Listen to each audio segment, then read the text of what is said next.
Toleen taphannaa naayilii. Yaa gama gamooko. Ookoo. Kottu laga boqqolloo deemna. Laalqalni koo nyaanne. Maal nyaatini? Wanna darbate. Maal reebini? Reebee na dhabe. Eesseessi isaanii? Harma isaanii. Harma isaanii maal si cobaa? Amartii qabaa tokko.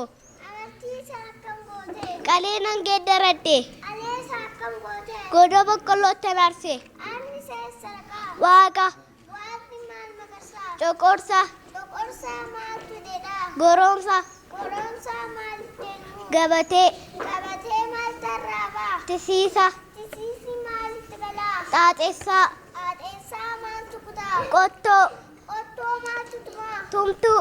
Tumtuu waltajjeessaa? Cubbuu ayyaa cubbuu ayyaa cubbuu. Kan kana sin dhageessisee naa eeggata mootii. Dareen bara tokko fi tokkoffaati waan na dhaggeeffataniif guddaa galchina. Kan kana sin dhageessisee babii mangistuuti. Daree barnoota koo keejii lammaffaatti waan na dhaggeeffataniif guddaa galatooma. Waan nu Dhaggeeffataniif guddaa galatooma.